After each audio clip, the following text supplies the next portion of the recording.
सिर्जना शक्ति बिर्सिया अलिकति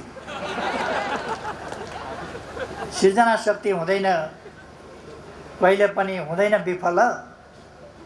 ढुङ्गाको काप फोरेर पनि उम्रन्छ पिपल। ढुङ्गाको काप फोरेर पनि पिपल उम्रिन्छ, पहरो फोरेर पनि मेलम्चीको पानी ल्याइन्छ। यसको नाम सायद अलिकति फरक पार्नु पर्ला। मेलम्ची भनेपछि फेरि मान्छेले नपत्याउने खतरा, यो पानी मिसाउँछु भन्ने कुरा पनि क्या हो जस्तो हुने। काठमाडौँमा आएर आज ह्याप्पिनेस इन्डेक्स हेर्ने हो भने पारकपति माथि चढेको छ। अब जनताको जागेको चेतनालाई कसैले पनि प्रतिगमन भयो भन्ने स्याल हुइया मचाएर कहाँ भयो प्रतिगमन? प्रतिगमन भने के हो? संविधान मासियो, च्यातियो, मेचियो, गणतन्त्र खत्म हुने भयो, लोकतन्त्र खत्म हुने भयो, सङ्घीयता त ध्वस्तै पार्न आँट्यो भने परिभाषै नबुझी प्रतिगमन भयो। ख्याल ठट्टा हो प्रतिगमन भनेको। यति साह्रो जनता अल्मल्याउने, केही बलिया व्यक्ति, बलिया हुँ भन्नेहरूका स्वार्थका तानातानको थलो संसद हुनु हुँदैन। सरकारलाई काम गर्न दिएन भनेर मैले पहिले भनेको थिएँ, सरकारलाई काम गर्न अहिले पनि दिएको छैन। खुसियाली मनाइरहनुभएका उपत्यकावासी दिदीबहिनी तथा दाजुभाइहरू र सम्पूर्ण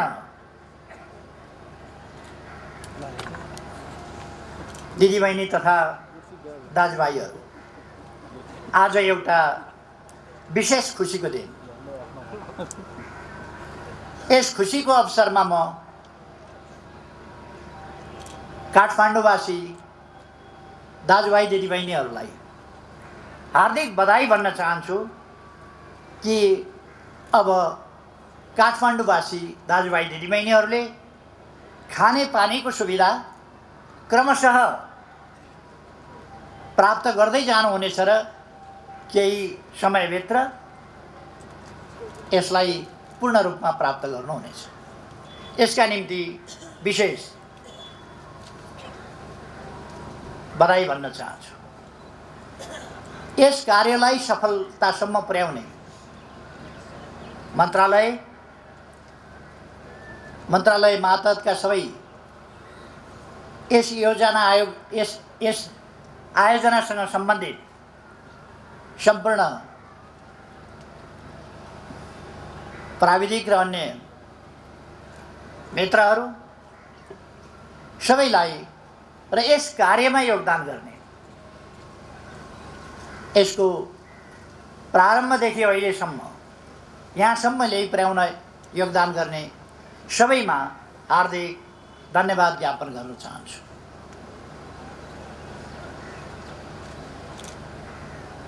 आज हामी वास्तवमै खुसी छौँ।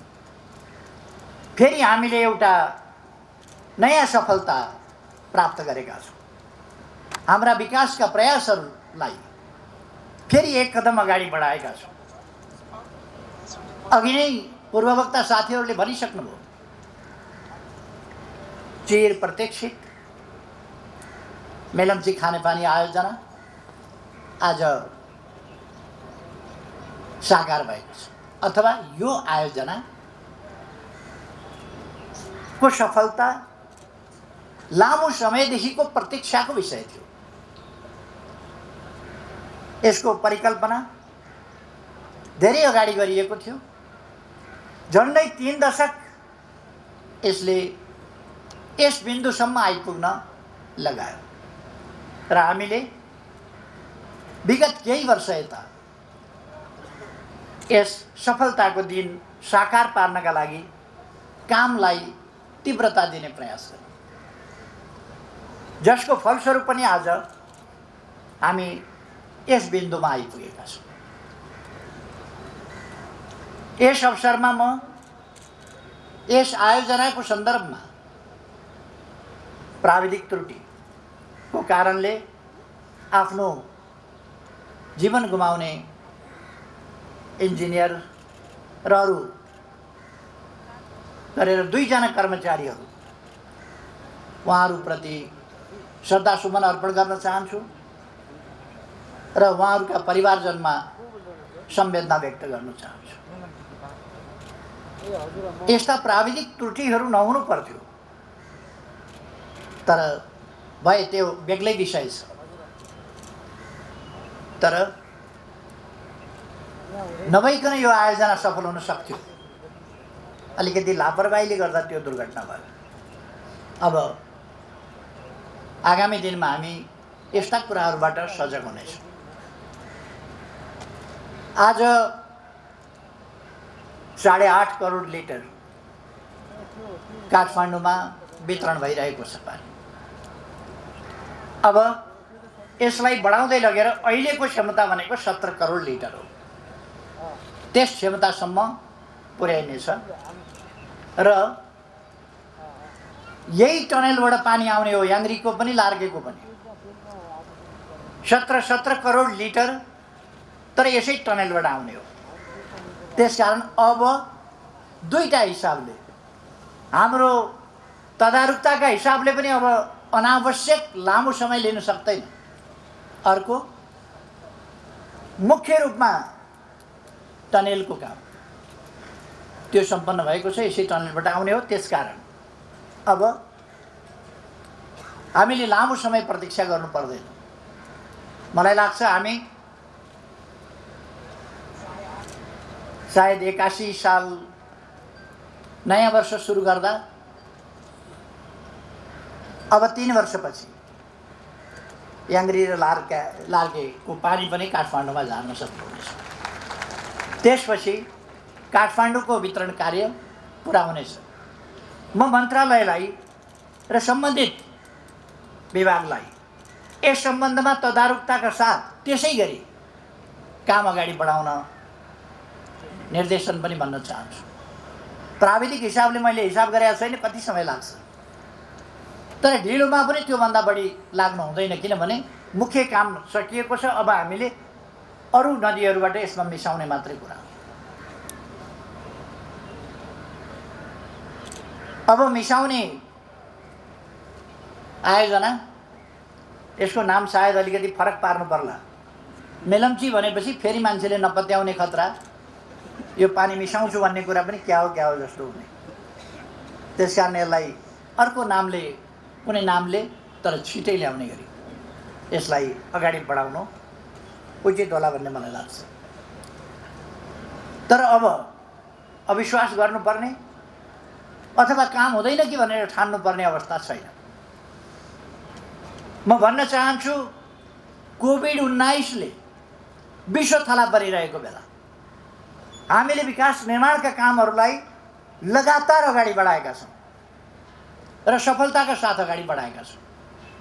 र आजको यो सफलता पनि कोभिड नियन्त्रण हुनभन्दा अगाडि अथवा कोभिडको प्रकोप रहिरहेका बेला, कोभिड महामारी रहिरहेका बेला हामीले यस कार्यलाई पनि सम्पन्न गरेका छौँ।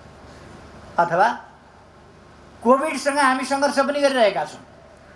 सँगसँगै हामी हाम्रा विकासका प्रयासहरूलाई, हाम्रा आकाङ्क्षाहरूलाई सफल पार्ने दिशातर्फ पनि निरन्तर अगाडि बढिरहेका छौँ। अर्थात् कोभिडको विरुद्धको हाम्रो लडाइँमा हामीले जीवन पहिला अथवा अरू कुराभन्दा पहिला जनताको जीवन रक्षा, त्यस कुरालाई महत्त्व दिएका छौँ। त्यसै कारण हामीले स्वाब परीक्षण अर्थात् PCR टेस्ट निःशुल्क गर्ने, उपचार निःशुल्क गर्ने। जब PCR टेस्ट र स्वाब, PCR टेस्ट र उपचार, परीक्षण र उपचार निःशुल्क गरिसकेपछि बिमा गरिरहनु पर्ने थिएन, तर अलिकति हडबडीमा बिमा पनि गरियो। अब त्यसलाई सच्याउने समय आएको छ, किनभने हामी परीक्षण पनि निःशुल्क गर्छौँ, उपचार पनि निःशुल्क गर्छौँ भने फेरि बिमा किन? यसलाई सच्याउन जरुरी छ। र जे होस्, हामीले हाम्रा विकासका कदमहरूलाई, अनेक कदमहरूलाई गतिका साथ अगाडि बढाएका छौँ। पुनर्निर्माणका कामहरू यस बीचमा गतिका साथ र सफलतापूर्वक अगाडि बढेका छन्। यसै बीचमा रानी पोखरी सम्पन्न भयो, अरू धेरै कामहरू सम्पन्न भए, थुप्रै कामहरू सम्पन्न भइसके। निजी आवासहरूको कुरा होस्, स्वास्थ्य चौकीहरूका कुरा, अस्पतालहरूका कुरा, अथवा विद्यालयहरूका कुरा, क्याम्पसहरूका कुरा, अथवा अरू धार्मिक ऐतिहासिक महत्त्वका, पुरातात्विक महत्त्वका धरोहर र संरचनाहरूका कुरा हुन्, तिनीहरूका पुनर्निर्माणका कुराहरू हुन्। यी सबै कुरा हामीले सफलतापूर्वक सम्पन्न गर्दै आएका छौँ। यसै गरेर अरू विकास निर्माणका क्षेत्रमा हामी अत्यन्तै तीव्र गतिका साथ र सफलतापूर्वक अगाडि बढिरहेका छौँ। यति बेला अप्ठ्यारो परिस्थितिका बावजुद जुन सफलताहरू हामीले प्राप्त गरेका छौँ, यस्ता सफलताहरू प्राप्त गर्न आफ्नो मेहनत, बुद्धि, परिश्रम सबै लगाउने र यी प्रयासहरूलाई सफल पार्ने कामका निम्ति लाग्नुभएका, राष्ट्र निर्माणको यस अभियानमा जोड्नुभएका राष्ट्रसेवकहरू, राष्ट्रसेवकभन्दा सबै सुरक्षा निकायहरू र निजामतीतर्फका सम्पूर्ण राष्ट्रसेवकहरू सबैप्रति म धन्यवाद भन्न चाहन्छु। सबैले अत्यन्तै मेहनतका साथ काम गरिरहनु भएको छ र कहीँ कतै अझै पनि मेहनत प्रस्फुटित हुन बाँकी छ भने त्यसलाई पूर्ण ताकतका साथ अगाडि बढाउँ, मेरो सबैमा आग्रह पनि छ। हामीले हाम्रो देश बनाउनु पर्ने छ र बनाउन सकिन्छ। यो देश प्राकृतिक हिसाबले सुन्दर मात्रै होइन, यो देश प्राकृतिक स्रोतहरूले पनि भरपूर छ। यसमा खनिजहरू, यहाँको जमिन, यहाँको पानी, यहाँका हिमाल र यहाँको सम्पूर्ण प्रकृति, यहाँको वातावरण, यहाँको हावापानी, यहाँको पर्यावरणीय सन्तुलन र अनुकूलता, यी सबै कुराहरू पनि विकासका निम्ति अनुकूल छ र यस देशलाई हामी छिटै विकास गर्न सक्दछौँ। हाम्रा प्रयासहरू, हाम्रा साधन स्रोत, हाम्रो बुद्धि, हामीसँग भएका प्राविधिक ज्ञानहरू, यी सबैको हामीले समुचित र भरपूर प्रयोग गर्न आवश्यक छ। हामीसँग भएको सामर्थ्यको सम्पूर्ण रूपमा प्रयोग गर्न आवश्यक छ। हामीसँग जो छैन त्यो हामी लगानी पनि ल्याउँछौँ, प्रविधि पनि भित्र्याउँछौँ। हामीले भित्र्याउनु पर्ने कुरा लगानी र प्रविधि रहेको छ। लगानी र प्रविधि पनि हामी भित्र्याउँछौँ जो हामीसँग छैन र हामीलाई विकासका निम्ति आवश्यक छ। हाम्रा मित्रहरू, हाम्रा छिमेकीहरू, छिमेकी मित्र राष्ट्रहरू, अन्य मित्र राष्ट्रहरू र हाम्रा विकासका साझेदार सङ्घ संस्थाहरू सबै पनि धन्यवादका पात्र हुनुहुन्छ, जो हामीसँग विकासको सहयात्रामा एउटा तालमेलका साथ अगाडि बढिरहनु भएको छ, हामीलाई मद्दत पुर्याइरहनु भएको छ। म उहाँहरू सबैलाई पनि धन्यवाद भन्न चाहन्छु। यस आयोजनाका लागि पनि जसले आर्थिक वा प्राविधिक सहयोग गर्नुभएको छ, जसले ठेक्का लिनुभएको छ, जसले काम अगाडि बढाउनु भएको छ, ती सबै पनि धन्यवादका पात्र हुनुहुन्छ र सबैलाई म यस घडीमा धन्यवाद भन्न चाहन्छु।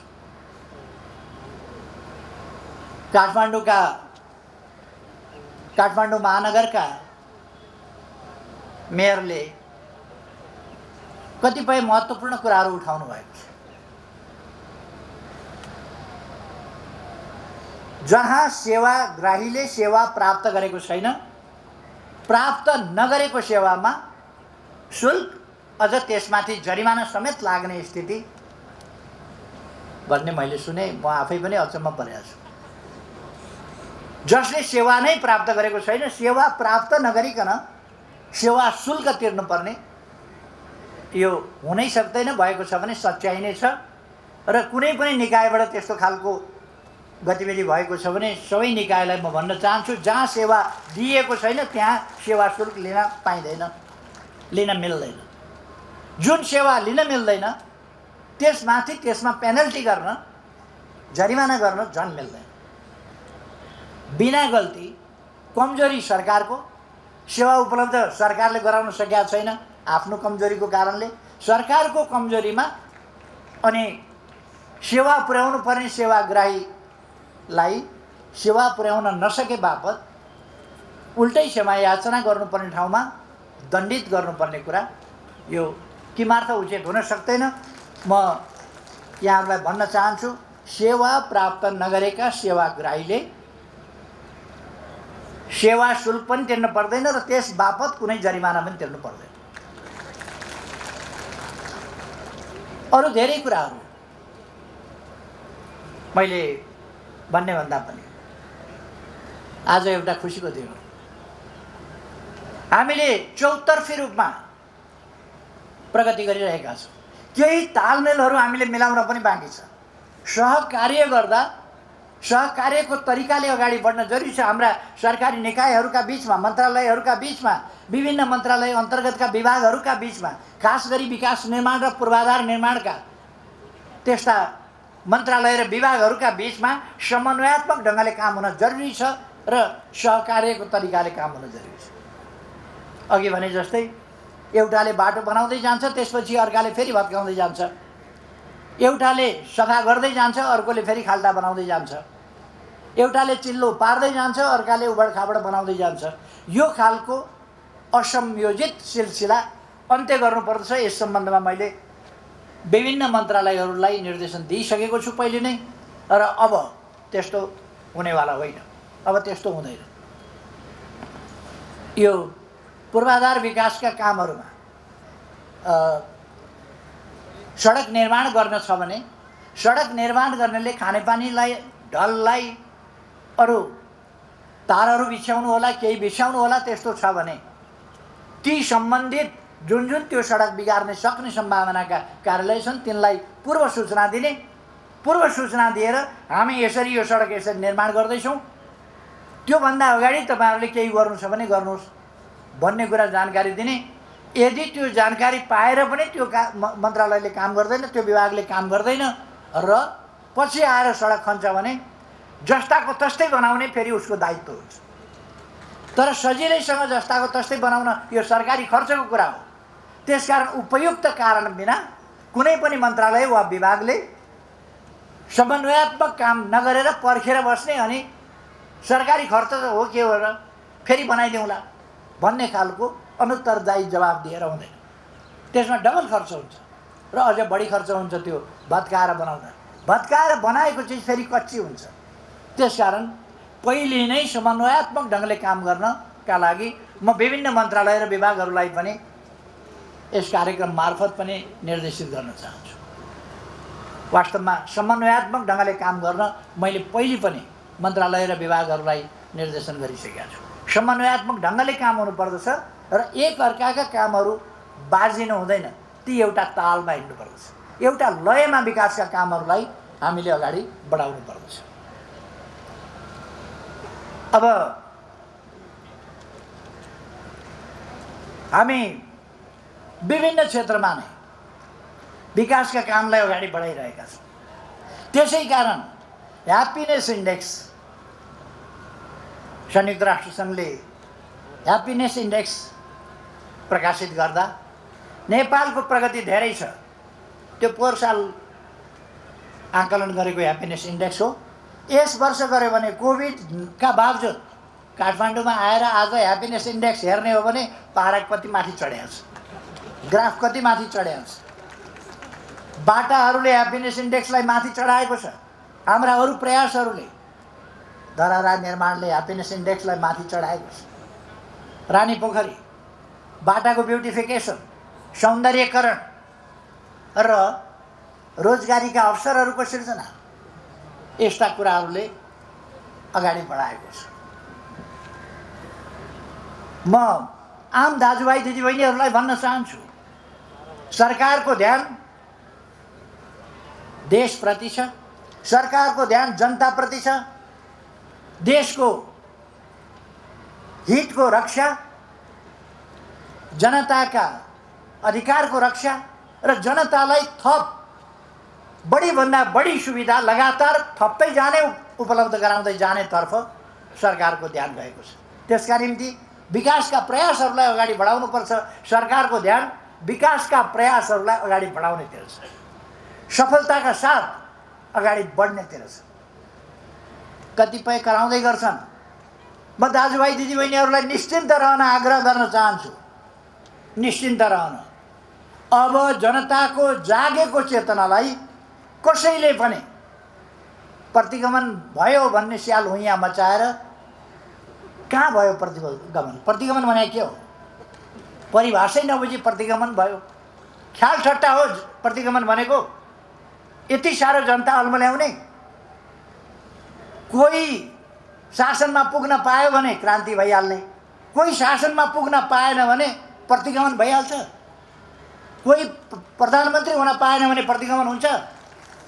म प्रधानमन्त्री हुन पाउनुपर्छ भनेर कुद्ने अवैध बाटोबाट त्यो भएन भने प्रतिगमन भयो भने संविधान मासियो, च्यातियो, मेचियो, गणतन्त्र खत्तम हुने भयो, लोकतन्त्र खत्तम हुने भयो, सङ्घीयता त ध्वस्तै पार्न आँट्यो भने यस्ता खालका कुराहरू व्यक्तिगत आकांक्षा परिपूर्ति नहुँदा असन्तुष्टि अभिव्यक्त गर्ने कुरा मात्रै हो। त्यसकारण म दाजुभाइ दिदीबहिनीहरूलाई ढुक्क रहन आग्रह गर्न चाहन्छु। देश अगाडि बढ्छ, तपाईँ हामीले अगाडि बढाउनुपर्छ। विकासको क्रम अगाडि बढ्छ, सरकारको यसैमा ध्यान छ र विकासको क्रम अगाडि बढ्छ। संसद पुनर्स्थापना भयो, पुनर्स्थापित संसद न काम अगाडि बढाउन सक्छ न केही गर्न सक्छ। त्यस्तो स्थितिमा संसद तानातानको एउटा थलो भएको छ। संसदलाई तानातानको थलो बनाउने होइन, दलहरूका व्यक्तिहरूका, केही बलिया व्यक्ति, बलिया हुँ भन्नेहरूका स्वार्थका तानातानको थलो संसद हुनु हुँदैन। संसदमा देशको बारेमा सोचिनुपर्छ, जनताको बारेमा सोचिनुपर्छ, विकास निर्माणको बारेमा सोचिनुपर्छ, देशलाई कसरी अगाडि बढाउने भन्ने बारेमा संसदले सोच्नुपर्छ, देशमा शान्ति सुव्यवस्था अमन चाहिँ कसरी राख्ने भन्ने बारेमा संसदले सोच्नुपर्छ। तर सरकारलाई काम गर्न दिएन भनेर मैले पहिले भनेको थिएँ, सरकारलाई काम गर्न अहिले पनि दिइएको छैन, अहिले पनि सरकारलाई काम गर्न दिइएको छैन। त्यसकारण म आग्रह गर्न चाहन्छु, हामीले अन्यल अस्थिरता यसैमा रुमल्लिरहने त्यो कुरा हुन सक्दैन। हामी विकासको बाटोमा अगाडि बढ्छौँ र तपाईहरुले सुन्नुभएको छ एउटा गीत, गोपाल प्रसाद रिमालले सायद लेख्नुभएको,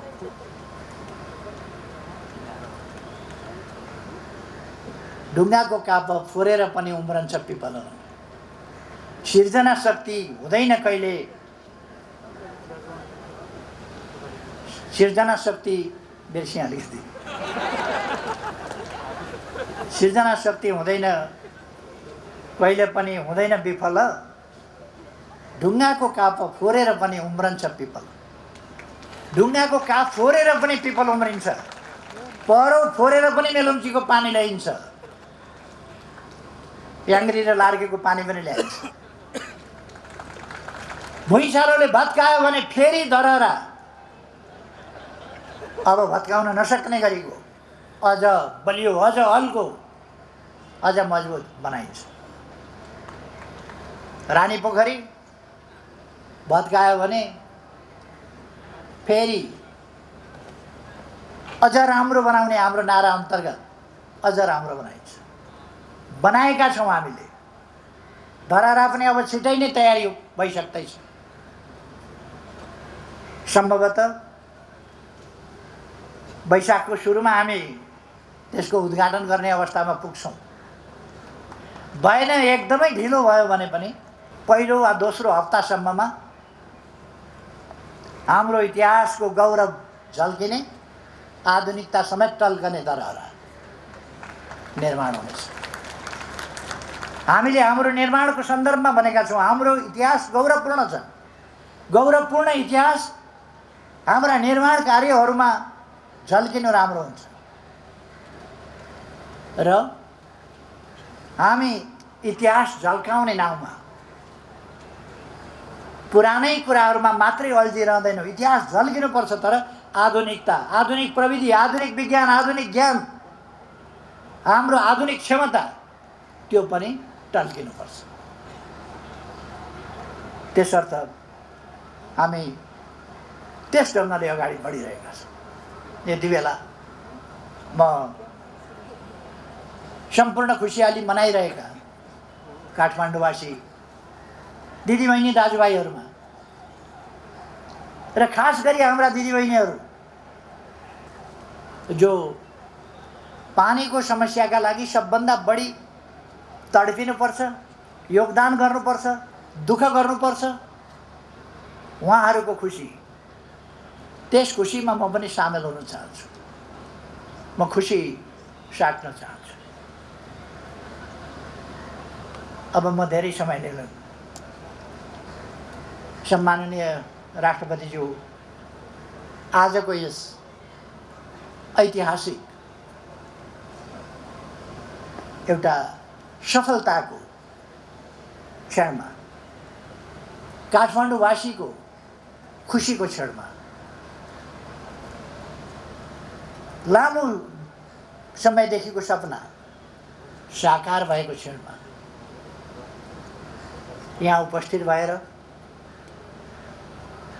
खानेपानी वितरण सम्बन्धी मेलम्ची आयोजना अब मूलतः यो पुरा भएर फुल फ्लेजेडमा हामीले अस्ति 15 गतेदेखि आजसम्म यी 6 दिन वितरणको परीक्षण पनि गर्यौँ र सब ठिक छ भनेपछि 4 करोडबाट 6.5 करोडबाट आज 8.5 करोड लिटर वितरणको क्यापेसिटीमा जान सक्छ। पुराना सिस्टमहरू हाम्रा हेरफेर गर्नुपर्छ, त्यो हामी हेरफेर गर्दै जानेछौँ। नयाँ लिप स्थापित गर्नुपर्छ, त्यो गर्दै जानेछौँ। तर यो मूलतः मेलम्ची आयोजना सफल भएको र पानी वितरण कार्य अब अनवरत रूपमा अगाडि बढ्ने यस समारोहमा सम्माननीय राष्ट्रपतिज्यूको गरिमामय उपस्थितिले हामी सबैलाई हर्षित बनाएको छ र म सम्माननीयज्यूमा धेरै धेरै आभार व्यक्त गर्न चाहन्छु र धन्यवाद भन्न चाहन्छु। यस कार्यक्रमको आयोजनाका लागि पनि म आयोजक खानेपानी मन्त्रालय र यस विभागलाई हार्दिक धन्यवाद भन्न चाहन्छु र यहाँ सबै उपस्थित दाजुभाइ दिदीबहिनीहरूलाई फेरि एकपल्ट धन्यवाद सहित धेरै धेरै शुभकामना भन्न चाहन्छु र आफ्नो भनाइ टुङ्ग्याउँछु। धन्यवाद।